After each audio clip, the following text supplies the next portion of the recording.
Hi friends, നമുക്കിത് വായിക്കാം. പ്രാർത്ഥന വളരെ ലളിതമായി മാറും. നോക്കിയാലോ. പാപത്തിൽ നിന്ന് ഈശോയെ അങ്ങ് എന്നെ കാത്തുകൊള്ളണേ.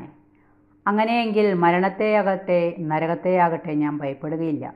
ജീവൻ്റെ പുസ്തകത്തിൽ അങ്ങൻ്റെ പേര് എഴുതി ചേർക്കണമേ. എങ്കിൽ കഷ്ടതകളൊന്നും എനിക്ക് യാതൊരു ദ്രോഹവും ചെയ്യുകയില്ല. എൻ്റെ ഈശോയെ, എൻ്റെ ഏത് കഷ്ടതയും അങ്ങ് അറിയുന്നുണ്ട്. അങ്ങേക്ക് തീർച്ചയായും എന്നെ സഹായിക്കാൻ കഴിയും. അങ്ങ് സഹായിക്കുകയും ചെയ്യും. പാപത്തിൽ നിന്ന് അങ്ങെന്നെ കാത്തുകൊള്ളണമേ. ശേഷമെല്ലാം ഞാൻ സഹിച്ചുകൊള്ളാം. ഈശോ നിന്നോട് തീർച്ചയായും പറയുന്നുണ്ട്, നീ എൻ്റെ കൂടെ നടക്കാൻ ആഗ്രഹിക്കുന്നുവെങ്കിൽ സന്തോഷിക്കാൻ എന്നതുപോലെ സഹിക്കാനും തയ്യാറായിരിക്കണമെന്ന്. മാധുര്യവും കയ്പും സമചിത്തയോടെ കാണാനും സ്വീകരിക്കാനും നീ ഒരുങ്ങണം.